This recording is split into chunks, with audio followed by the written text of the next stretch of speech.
বিজেপির নবান্ন অভিযান ঘিরে মঙ্গলবার দিনভর ধুন্ধুমার দেখেছে শহর কলকাতা এবং হাওড়া।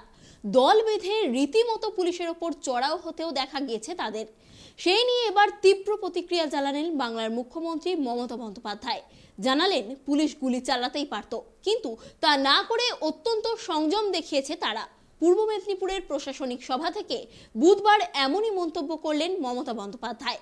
এদিন তিনি বলেন, পুলিশ চাইলে গুলি চালাতেই পারত, কিন্তু সেটা কাম্য নয়। পুলিশ সংযতভাবে পরিস্থিতির মোকাবিলা করেছে। আন্দোলনের নামে বেআইনি কার্যকলাপ একেবারেই বরদাস্ত নয়। সমাজবিরোধীমূলক রাজনীতি করলে পুলিশের মতো ব্যবস্থা নেবে। অজয় কুমারকে বলো ব্ল্যাক স্পটগুলো বেছে নিয়ে প্রত্যেকটা ব্লক টু ব্লক একেবারে কোন রাস্তাটায় ড্রাইভ স্লো করতে হবে, কোন রাস্তাটা নাইটে বদমাইশি হয়, এগুলো দেখতে হবে। আমরা অনেক কিছু করেছিলাম। সেগুলো কি প্রবলেম হচ্ছে কি 2 বছর বাদে ডিজি চেঞ্জ হচ্ছে, ব্যাস আবার সব চেঞ্জ হয়ে যাচ্ছে। এটি যে কন্টিনিউয়েশন যেটা করবার জন্য আমরা কিন্তু বারবার বলেছিলাম যে যখনই কোনো ডিজি, এসপি, ডিএম, বিডিও একটা জেলা থেকে বা লাইন ডিপার্টমেন্টের অন্য জায়গায় যাবে, ট্রান্সফার হবে, সঙ্গে সঙ্গে সে একটা নোট রেখে যাবে, নোট টু সাকসেসার। সেটা কিন্তু হচ্ছে না। নোট টু সাকসেসার দেখো তো কত হয়েছে আর কত হয়নি, এটার আমি একটা রিপোর্ট চাই। বসো। পুজোর বাজার, পুজো আসছে, সবাইকে সাহায্য করতে হবে। আপনাদের এখানে আবার একটা নিম্নচাপ আসতে পারে, কোটালের বারের সময়টাও দেখে নিতে হবে। ডেঙ্গুটাও একটু বেড়েছে বিভিন্ন জায়গায়। 2 বছর কোভিড ছিল, ডেঙ্গু ছিল না। ডেঙ্গুটা 1 বছর হয়, 1 বছর হয় না, কিন্তু এবার ডেঙ্গুটা বেড়েছে। বর্ষাটা বাড়লে আমার মনে হয় ওটা আস্তে আস্তে যেমন কমেও যাবে, তেমনি আমাদের সবাইকে একটু সজাগ ও সতর্ক থাকতে হবে।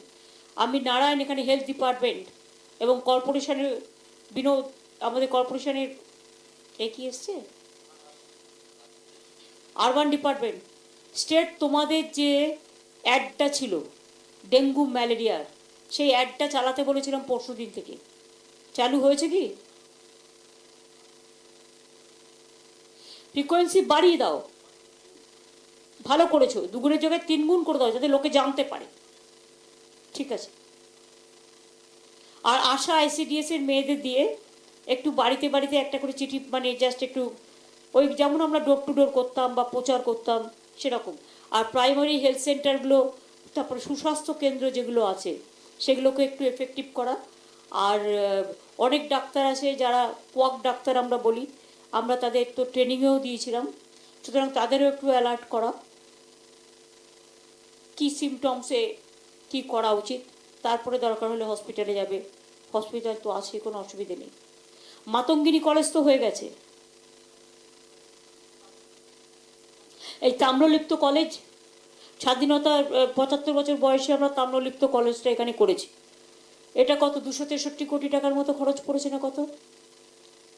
মোস্ট প্রবাবলি এরকমই কিছু হবে, 248 কোটি।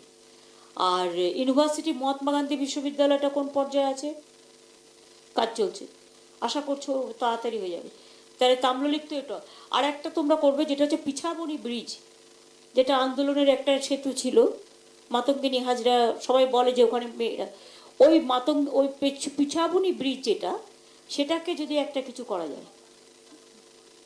ওটা কি করছো?